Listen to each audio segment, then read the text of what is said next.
오늘 함께 읽은 사도행전 12장의 말씀은 서기 44년도에 있었던 일입니다. 본문에 헤롯이라는 왕이 나옵니다. 이 헤롯은 예수님 당시에 이제 예수님을 죽였던 헤롯이 아니라 헤롯의 손자인 헤롯 아그리빠라고 하는 왕입니다. 이때 이 정치적인 상황이 여기 보면 두로와 시돈 사람들이 나오고 그 다음에 이제 헤롯 왕, 헤롯 아그리빠, 우리가 잘 아는 헤롯 왕의 손자인 헤롯 아그리빠 왕이 나옵니다. 이때 이 사건에 대해 좀 설명을 드리게 되면, 원래 이제 두로와 시돈이라는 지역은 무역으로 먹고 사는 지방이었습니다. 오늘날의 이제 레바논 해안가에 있는 곳이죠. 네, 그래서 사람들은 농사를 짓는 것이 아니라 무역을 해서 먹고 살았기 때문에 식량을 수입을 해서 먹고 살았던 사람들입니다. 근데 이제 헤롯 왕이, 헤롯 아그리빠가 두로와 시돈 지역에 그때 식량 수출 금지 명령을 내렸습니다. 그래서 두로와 시돈이 식량을 이스라엘 쪽에서 수입을 하다가 먹었는데 이제 그 식량을 수입을 못하게 된 겁니다. 그래서 이 사람들이 이제 급하게 이제 큰 일이었으니까 정치 사절단을 보냈습니다. 그래서 어디에 이 사람들이 모였냐면 가이사랴라는 지역에 모였습니다. 네, 오늘 본문에 읽은 말씀에 12장에 일어난 이 사건이 어디에 있었냐면 이스라엘에 이제 성지순례 가보신 분들은 가이사랴라는 도시를 가보셨을 겁니다. 로마식으로 만들어진 원형 경기장이 있고 한쪽에 마차 경기장이 있는 해안가에 바닷가에 있는 도시를 이스라엘 성지순례 다녀보신 분들은 이제 가보셨을 겁니다. 거기에 원형 경기장이 있는데 그 원형 경기장에서 실제로 일어났던 일입니다. 그러니까 이제 이 두로와 시돈 지역에서 온 이 사절단은 이제 헤롯 아그리빠 왕에게 지금 아첨을 해서 잘 보여서 다시 자기네들이 식량을 수입을 할 수 있도록 그런 정치적 목표를 달성하는 게 목표입니다. 이 사람들이 그래서 원형 경기장에 이렇게 쭉 앉았는데 헤롯 아그리빠 왕이 이제 등장을 한 거죠. 그랬더니 이 사람들이 뭐라고 얘기를 하냐면은, 헤롯 아그리빠가 말을 하니까 이 군중들이 뭐라고 하냐면, 이것은 신의 소리요 사람의 소리가 아니다, 이렇게 얘기를 합니다. 헤롯 아그리빠가 말을 하니까 이건 신의 소리다, 사람이 아니다, 신이다 라고 이야기를 하는 겁니다. 일종의 정치적인 아첨이죠. 원래 고대의 사람들에게 왕은 보편적으로 신의 아들로 여겨졌습니다. 이집트의 파라오 같은 경우도 신의 아들로 여겨졌고, 로마의 황제들도 신의 아들로 여겨졌습니다. 중세에도 왕권 신수설이라는 게 있어봤잖아요. 왕은 하나님이 부여하신 권세입니다. 그래서 왕은 특별한 사람들에게, 보통 사람이면 왕이 될 수가 없단 말이에요. 그 왕은 고대에는 보편적으로 보통 사람들에게는 이제 신의 아들로 여겨졌습니다. 그런데 로마 같은 경우에는 보면 원로원 의원들 같은 경우는 기록을 보게 되면은 황제를 신의 아들이라고 생각하지 않았다고 그래요. 누가 봐도 사람이잖아요. 가까이서 보는 사람들이 볼 때는 누가 봐도 망나니고, 우리하고 망나니 같은 사람들도 있고, 황제라고 해도 우리하고 똑같은 사람일 뿐이거든요. 그러니까 이게 막 변방에서 한 번도 황제나 왕을 볼 기회조차 없는 사람들은 신처럼 여기지만, 가까이서 보는 정치 권력 가까이에 있었던 사람들은 이 사람이 그냥 사람이라는 건 다 아는 겁니다. 하지만 절대 다수의 많은 사람들이 신처럼 여기니까 정치적인 차원에서 이제 신처럼 여기는 행위들을 이 사람들이 정치적인 차원에서 할 뿐이죠. 그러니까 이 두로와 시돈에서 온 사절단들도 지금 상황이 자기들이 이제 식량을 수입을 해가야 되는 그런 상황이니까 정치적인 아첨의 차원에서 잘 보이기 위해서 이 헤롯 아그리빠 왕을 신적인 사람으로, 당신은 정말 신의 아들이다, 당신이 하는 말은 정말 신의 목소리지 사람이 아니다라고 이 사람에게 아첨을 하는 겁니다.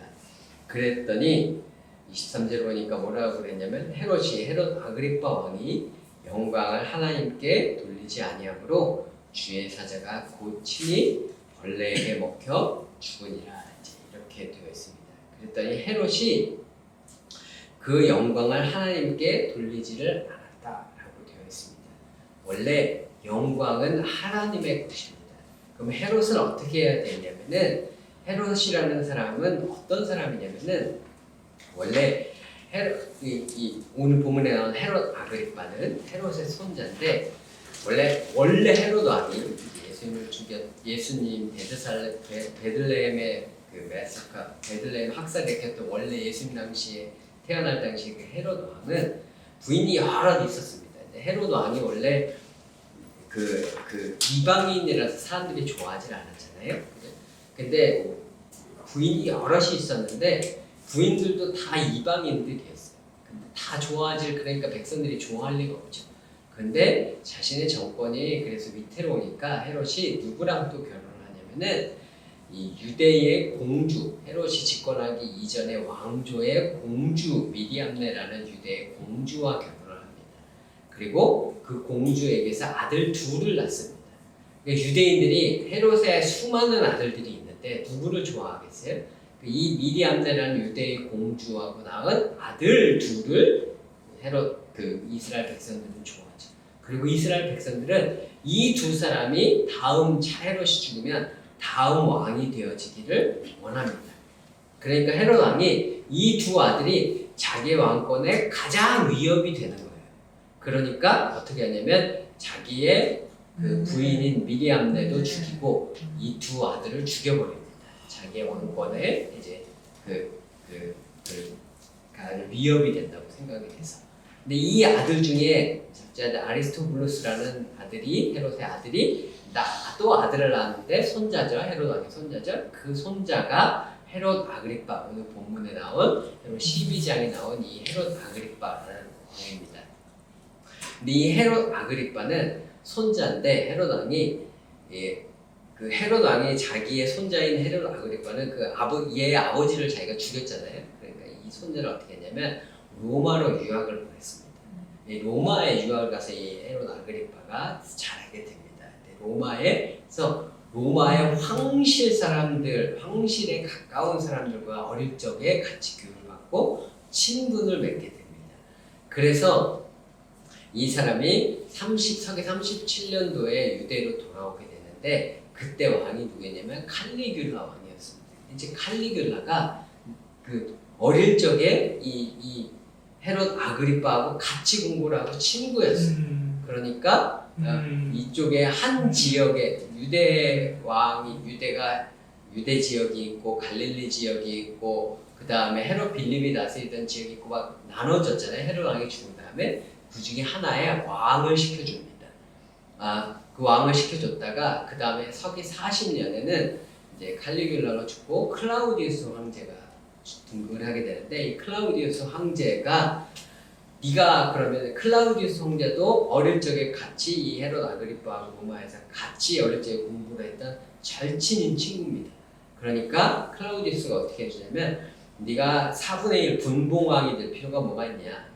총독이 다스리는 유대도 네가 다스리고 갈릴리도 네가 다스리고 다 네가 다스려라. 그래서 40년에 헤롯 아그리빠를 다시 유대의 왕으로 만들어줍니다. 그래서 헤롯이 이스라엘의 왕이었잖아요. 근데 헤롯이 죽은 다음에 땅을 내등분을 해서 북쪽은 빌립이 다스리게 하고 갈릴리는 헤롯 안디바가 다스리게 하고 유대 땅은 헤롯 아켈라우스 아들들에게 이렇게 나눠서 줬는데 그랬다가 유대 지역은 다시 이제 아켈라우스가 폭정을 하니까 총독이 와서 다스리게 하죠. 이렇게 나눠서 유대는 총독, 안디바가 다스리는 이제 빌립이 다스리는 이렇게 나눠놨었는데 이걸 전부 다 통으로 다 헤롯 아그리빠에게 줍니다. 그래서 다시 헤롯 아그리빠를 총독으로 소환하고 이스라엘 전체의 왕으로 만들어 줍니다. 그래서 헤롯 왕이 죽은 이래로 40여 년 만에 처음으로 다시 유대인이 왕이 되어지는 일이 일어나게 됩니다. 그게 이 헤롯의 손자인 헤롯 아그리빠가 서기 40년에 다시 이스라엘의 왕이 되었습니다. 근데 이 사람이 왕이 되었는데 요세푸스의 기록에 의하면은 이 사람이 율법에 아주 충실한 사람이었다고 나옵니다. 율법을 아주 잘 지키는 사람이었다고 해요.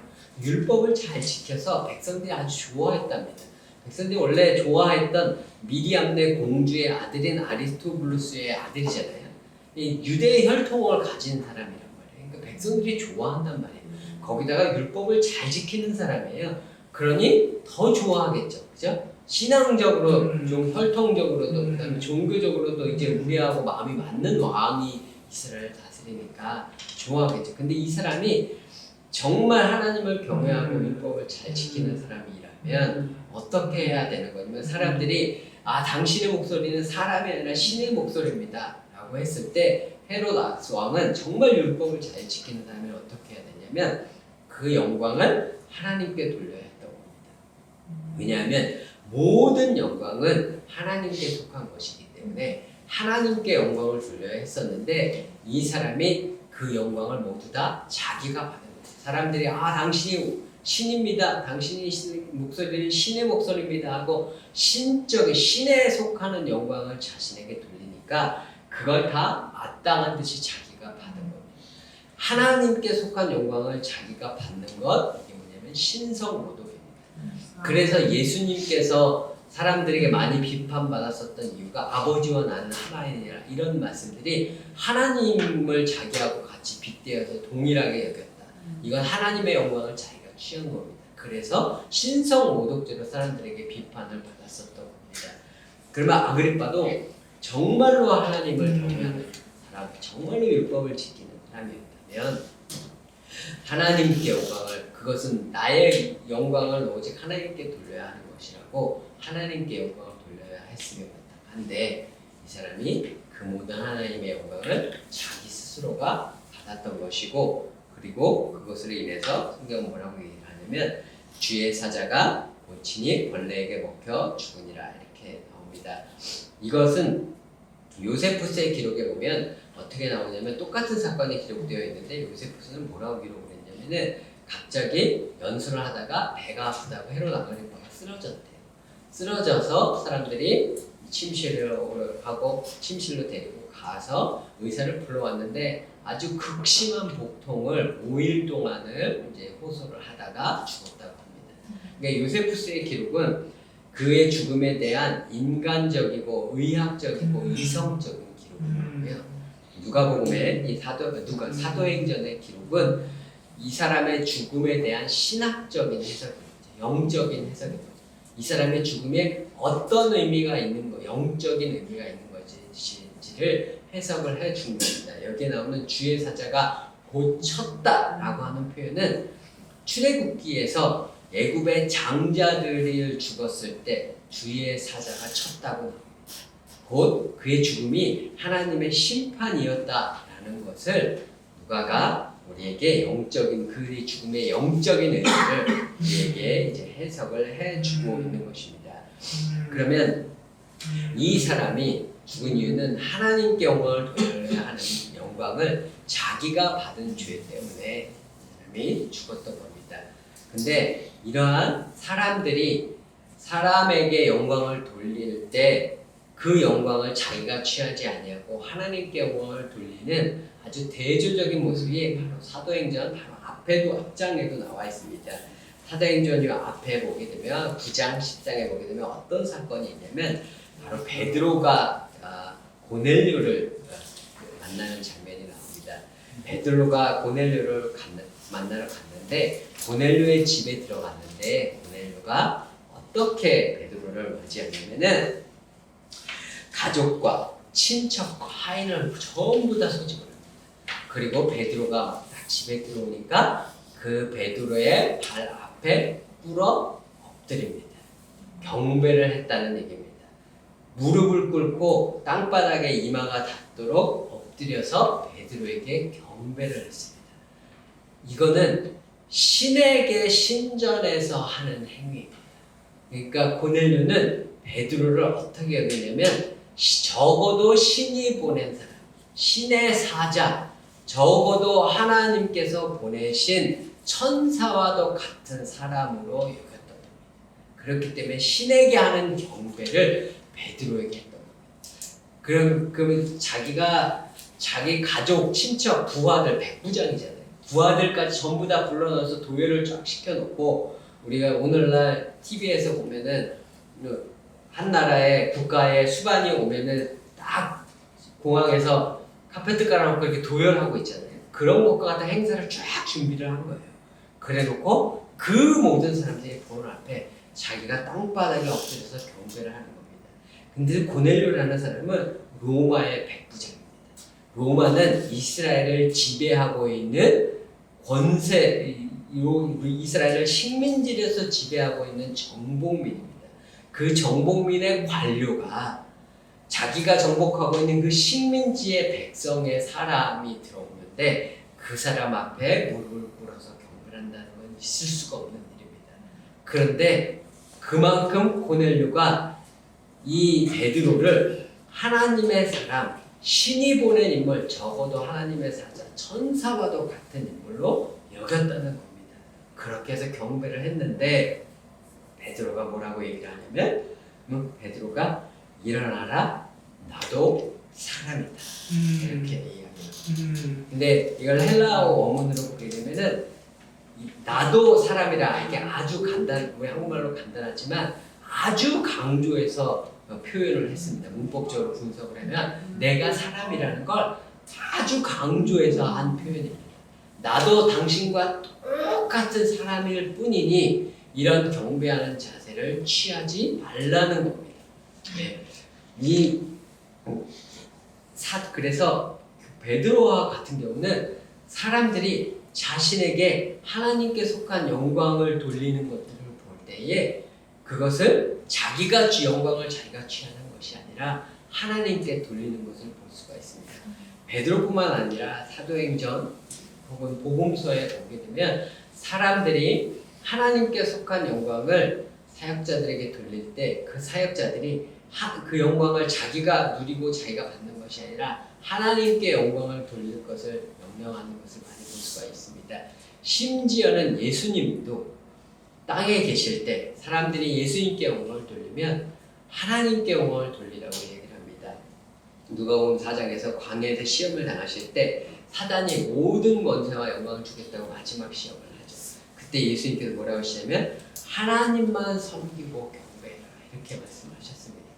어떤 서교관이 예수님께 찾아와서 그 선한 선생님이여 이렇게 불렀더니 예수님이 뭐라 하시냐면 왜 나를 선하다고 하느냐, 선한이나 하나님밖에 안 계시니 나를 선하다고 하지 말라고 하나님께만 속한 성품임을 이야기하고 하나님께만 영광을 돌립니다. 사도행전 3절에 보게 되면 성전 미문에 앉아있던 안전뱅이를 일으키니까 사람들이 베드로와 요한을 떠받듭니다. 마치 신처럼 떠받드니까 베드로와 요한이 이것이 우리들의 권능과 경건으로 한 것이 아닌데 왜 우리를 주목하느냐고 자기를 높이려고 하는 사람들에게 오히려 핀잔을 줍니다. 오늘 베드로 11장에서 베드로도 고넬료 앞에서 일어서라, 나도 당신과 똑같은 사람일 뿐이다 라고 이야기를 했고, 사도행전 14장에서 바울과 바나바가 1차 전도여행 때 루스드라라는 곳에 가서 거기서 안전뱅이를 일으키는 기적을 해요. 그랬더니 사람들이 뭐라고 얘기하냐면 우리에게 제우스와 에르메스가 내려왔다. 헬라인들이니까 그들이 잘 아는 가장 큰 신은 제우스니까요. 제우스와 에르메스가 내려왔다라고 사람들이 이 사람을 신처럼 떠받드니까 베드로와 바나바 같으면 자기의 옷을 찢습니다. 왜 우리에게 이렇게 경배하느냐? 우리는 당신들과 똑같은 사람일 뿐이다 라고 이야기를 하고 당신들이 그렇게 경배를 드려야 할 사람이 있다라고 이야기를 하면서 예수님을 그들이 소개를 하게 됩니다. 그래서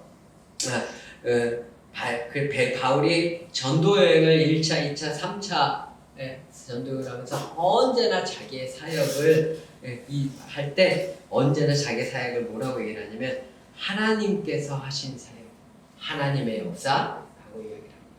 자기가 했다라고 이야기를 하지 않습니다.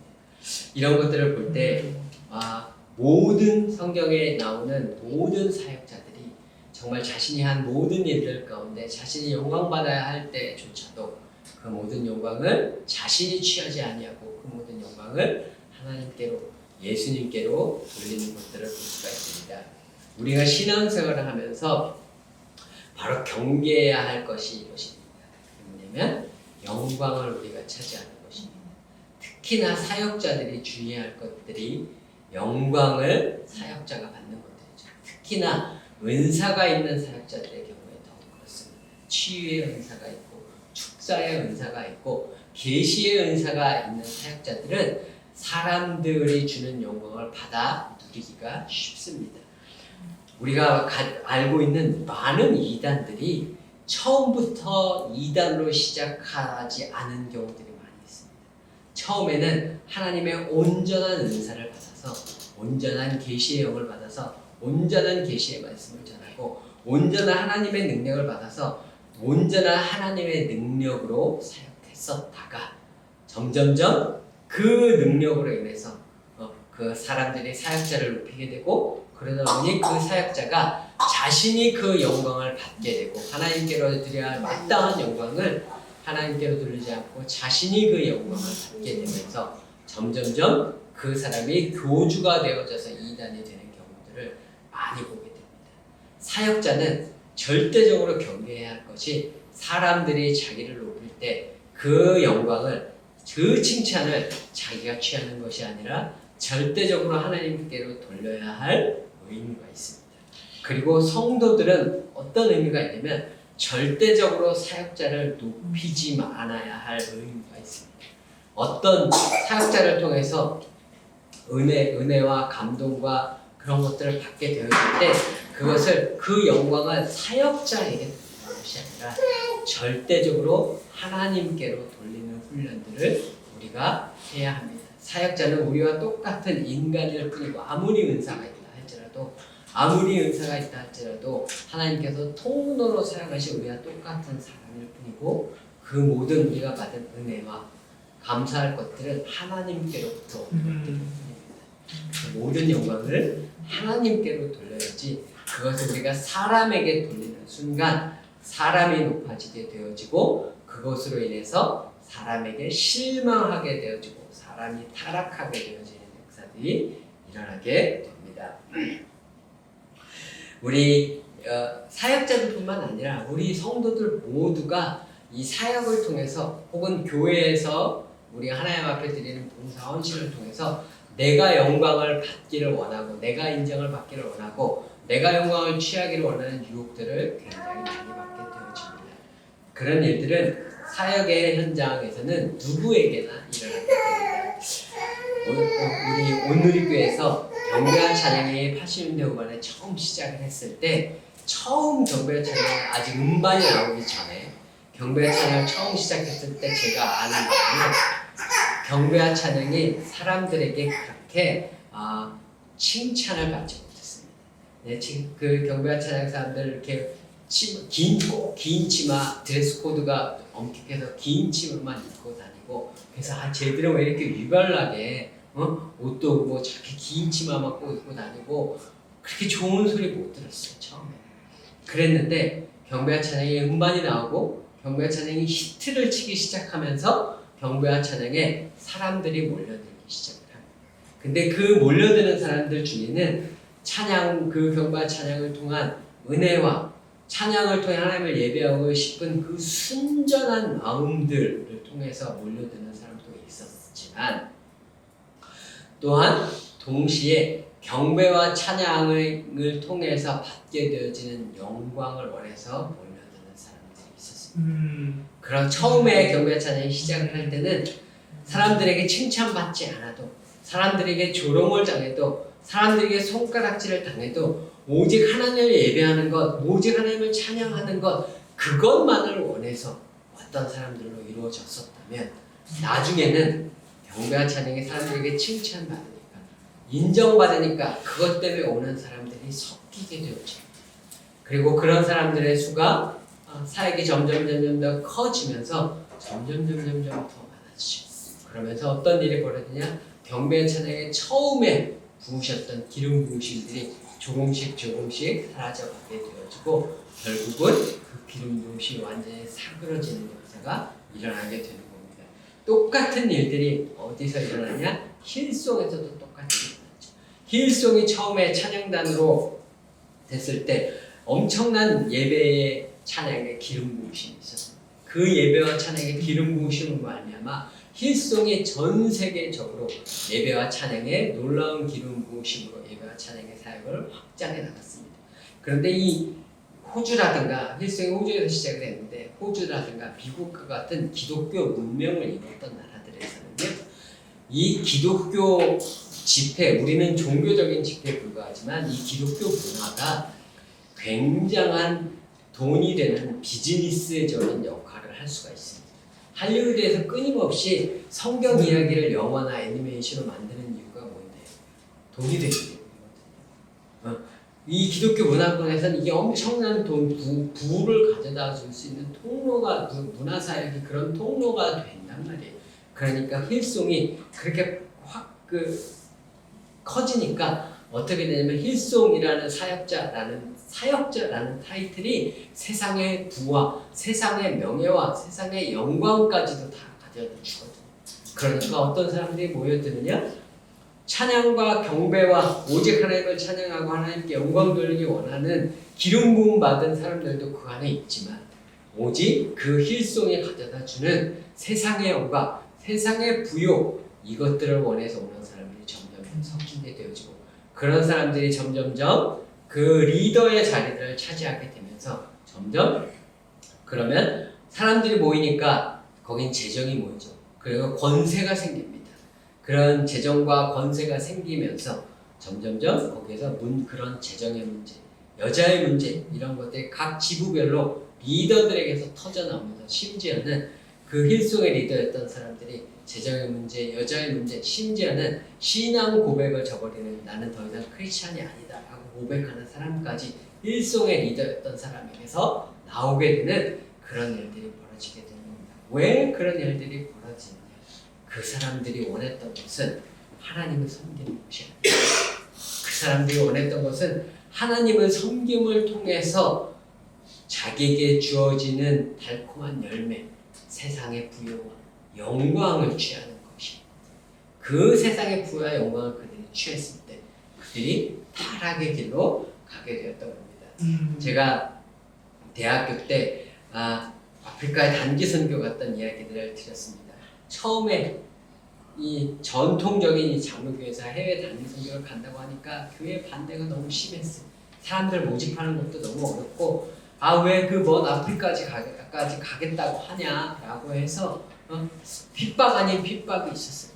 근데도 근데도 가겠다고 하니까 교회에서 어쩔 수 없이 보내줬어요. 근데 그 핍박 그래서 뭐 사람들의 좋은 소리 못 듣고 고운 시선 못 받으면서 오직 하나님만을 위한 오직 하나님의 나라를 위한 마음으로 기도하고 준비해서 저희가 선교를 다녀왔습니다. 근데 그곳에서 놀라운 일들이 많이 일어났어요. 귀신 들린 자들에게 귀신이 떠나가고 안진뱅이가 일어나고 귀머거리가 듣는 놀라운 이야기들이 일어나고 장로님들 중에 한 분이 그래도 따라가야 되지 않느냐 장로님 한 분이 오셨다가 그런 것들을 보시고 돌아오셔서 막 간증을 하시고 막 하면서 교회 안에서 소위 세상적으로 얘기하면 스타가 됐어요. 이 교회 안에 스타가 되니까 그 다음에는 모집하는데 아무런 문제가 없어요. 가겠다는 사람이 너무 많아요. 그리고 그 전에는 다 별 볼 일 없는 사람들이 모여서 갔거든요. 처음 모집할 때. 근데 지금은 가겠다는 사람들이 다 어떤 사람이냐? 교회에서 찬양팀 리더들, 각 청년부의 리더들, 교회에서 엘리트로 이름나 있는 사람들이 다 신앙 좋다고 여겨졌던 사람들, 그전에는 가져가 해도 다 안 가더니 그런 사람들이 다 가겠다고 먼저 발벗고 나서요. 왜요? 여기 가는 게 사람들에게 교회에서 신앙 좋은 사람으로 인정받는 길이 된 거죠. 그전에는 이게 인정받는 길이 아니었거든.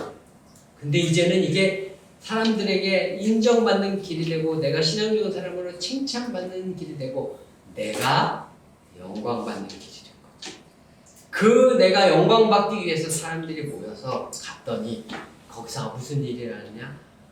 일 처음 갔을 때 일어났던 하나님의 놀라우신 역사가 하나도 일어나지 않더라고요. 왜? 하나님의 영광을 위해서 온 사람이 없으니까요. 다 내가 영광받기 위해서만 왔으니까요. 다 내가 칭찬받고 내가 뭐 하기 위해서. 그래서 와서 또 성경 보고 하니까 우리가 이런 일에 하나님이 놀랍게 역사하셨습니다. 다 말은 다 그렇게 하는데 실질적으로 하나님이 한 역사하신 역사는 아무것도 없었는데 다 자기들이 영광 받기 원해서 하나님께서 놀라운 일을 이런 일을 행하셨습니다 라고 다 그렇게 성경 보고 하죠. 왜요? 그들의 목표는 하나님의 나라의 확장도 아니었고 하나님의 영광도 아니었고 하나님께 영광 돌리는 것도 아니었고 다 내가 칭찬받는 것, 내가 영광받는 것이 그들의 목표였으니까요. 90년대 말부터 2000년대 초반에 한국교회에 어떤 부분이 있었냐면은 이제 1세대 목사님들이 이제 리더십을 이제 넘겨주면서 한국교회에서 어떤 흐름이 있었냐면 미국의 이민 1.5세대 이런 분들을 담임 목사로 초빙하는 어떤 그런 유행이 좀 있었습니다. 그러면서 이제 미국에 있는 1.5세대 목사님들이 한국의 큰 교회에 부목사로 이렇게 와서 사용하시는 분이 많이 생겼어요. 한국 교회가 이제 크고 하니까 한국 교회에 와서 이제 그 목회를 배우고 뭐 이런 목회 기법을 배운다는 취지로 미국에 있던 1.5세 목사님들이 한국의 큰 교회들의 부목사들로 굉장히 많이 왔습니다. 근데 그 중에 한국에 이제 강남에 있던 이제 큰 교회 목사님 중에 한 분이 이분도 이제 목회를 배우시겠다고 한국에 있는 큰 교회 부목사로 갔어요. 근데 미국에 있는 이민교회들은 굉장히 열악하잖아요. 그죠? 미국에 있는 이민교회들은 이렇게 쭉 소위 목사가 하는 일이 거의 무료 이삿짐 센터 그런 거란 말이에요. 그죠? 교인들 새로 오면 한국에서 누가 오면 드라이버 라이센스 하는 것부터 어디서 하는지 보험하는 것도 돌아다녀주고 뭐 다 정착 갔을 때 은행하는 것도 가서 계산하는 것도 도와주고 막 이런 거 허드렛 일이 다 도와주다가 대부분 조그만 개척교회니까 그러다가 이제 정착할 때쯤 되면 교인들이 다 또 이제 큰 교회로 가고 뭐 이런단 말이죠. 이런 조그만 교회에서 그렇게 고생하면서 하시는 목사님들이 정말 많단 말이죠. 절대 다수의 목사님들이 그렇게 사역을 하신단 말이죠. 근데 이 목사님도 미국에서 IT 업계에 수억 원에 달하는 연봉을 받는 그런 일을 하시다가 목사님이 되신 거예요. 근데 목사가 됐더니 이제 그런 조그만 교회에서 이제 그렇게 사역을 하신 거죠. 그러다가 이제 목사님들 한국에 많이 이제 가시니까 나도 큰 교회에서 좀 사역을 좀 배워봐야겠다 해서 한국에 와서 이제 사역을 배우시겠다고 있으셨던 거죠. 그리고 이제 그 교회에서 부목사를 이렇게 쭉 있으면서 부목사 중에서도 큰 교회에서 이제 좀 지위가 있는 자리에 이제 오르신 거죠.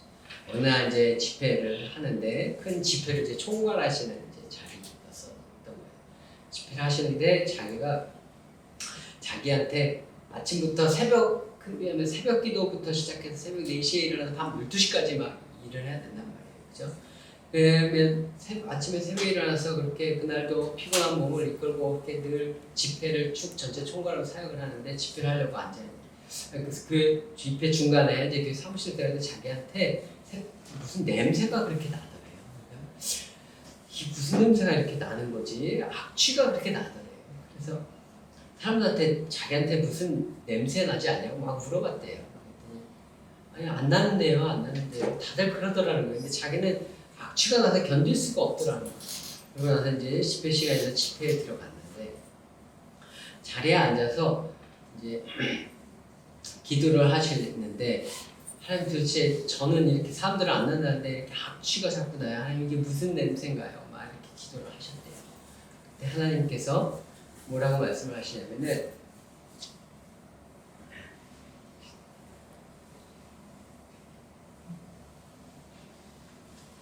그게 너한테서 나는 악취야. 그게 너에게서 나는 냄새야. 이렇게 말씀을 하시더라는 거예요. 그래서 너무 놀라신 거죠. 너무 놀라서 하나님 이게 무슨 말씀이세요? 저는 이 교회 지금 거의 이 큰 교회 거의 수석 부목사예요. 그리고 하나님 제가 이런 대형 집회를 기획을 하고 제가 아침에 새벽 4시부터 일어나서 저는 밤 12시에 집에 들어가요. 이렇게 열심히 하나님 나라를 위해서 사역을 하는데 이게 저한테서 나는 악취라니요. 이게 무슨 말씀이세요? 이렇게 물어보신 거죠. 하나님께서 이분에게 뭐라고 말씀하시냐면 너 큰 교회 목회하고 싶어서 한국 나왔잖아. 너 유명한 목사 되고 싶어서 한국 나왔잖아.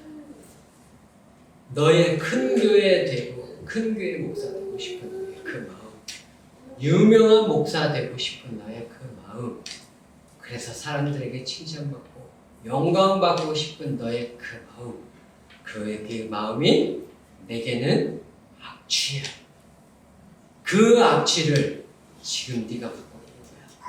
하나님께서 그렇게 이 목사님에게 말씀을 하셨다는 거예요.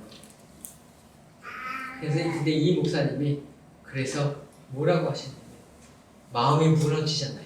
그죠? 하나님께서 자기에 대해서 그렇게 말씀하십니다. 이 목사님 뭐라고 말씀하십니까? 하나님, 제가 IT 업계에서 정말 잘 나가는 능력 있는 사람이었는데 제가 거기서 세상에서 정말 잘 나갈 수 있는 사람이었는데 제가 얼마나 많은 걸 포기했는지 아시잖아요.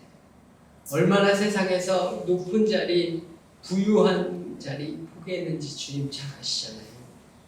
하나님, 근데 저는 그래서 목사 됐는데 하나님 말씀하신 대로 전 그거 포기하면 하나님 저 아무것도 없어요. 하나님 저는 아무것도 세상에 가진 게 없는 사람이 돼요. 하나님 이거마저 내려놓으면 나는 정말 아무것도 없어요. 하나님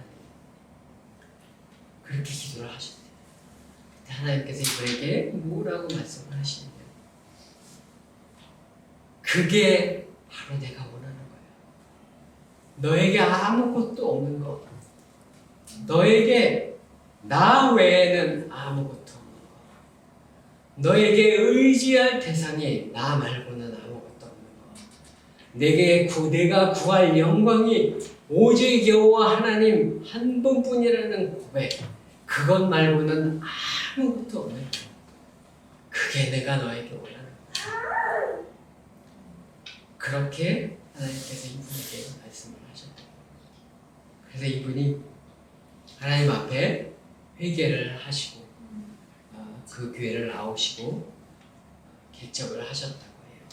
그리고 그 개척 교회를 지금 한국에서 감당을 하고 계십니다. 영광은 오직 하나님께 속한 것입니다. 우리가 신앙생활을 하면서 우리가 하나님 앞에서 잘하는 것들이 많죠. 하나님 앞에 우리가 시간을 드리고 우리의 에너지를 드리고 우리의 인생을 드리고 우리의 헌금을 드리고 우리 하나님 앞에 열심히 사역하고 하나님께 칭찬받을 일들을 많이 합니다. 그러나 우리가 하나님께 내가 칭찬받을 일이라고 생각하는 그 모든 일의 영광은 결국은 하나님의 것입니다. 우리가 취할 수 있는 영광이 없습니다. 하나님께서 예수님께서 약속하신 것이 한 가지가 있어요. 세상 모든 나라와 모든 민족과 세상 모든 천하 만물이 예수님 앞에 무릎을 꿇게 될 것이다. 모든 영광을 예수님께 돌리게 될 것이다. 그래서 우리도 궁극적으로 결국에는 모든 영광을 예수님께 돌리는 자리로 돌아가게 됩니다. 그래서 우리가 영광은 하나님께 속한 것으로서 우리 스스로 하나님께 칭찬받을 만한 것이 있다라고 생각하는 그 모든 신앙의 생각이 되어지는 부분이라면 그 모든 영광을 예수님께로 돌리시는 그런 저와 여러분 모두가 되시기를 축원드립니다. 그런데 우리가 예수님께 모든 영광을 돌리게 되면은 결국 끝에는 어떻게 되냐면 우리가 예수님과 함께 그 예수님의 영광을 나누는 자가 됩니다. 우리가 모든 영광을 예수님께 돌릴 때 그 모든 예수님께서 예수님 하나님께로 받은 그 모든 영광을 결국 우리와 나누어 주시는 유업의 상속자로 우리를 삼아 주신다고 에베소서에 나왔습니다. 그래서 이 땅 가운데서 우리가 칭찬받을 만한 것들, 우리가 사역했던 것들, 사람들이 우리에게 칭찬하거든 모든 영광을 하나님께 돌리시고 마지막 날 예수님께서 나와 함께 하나님의 유업을 누리지 않고 영광 가운데 초청받으시는 저 여러분 모두가 되시기를 예수님의 이름으로 축원드립니다. 우리 이 시간 함께 기도하도록 하겠습니다.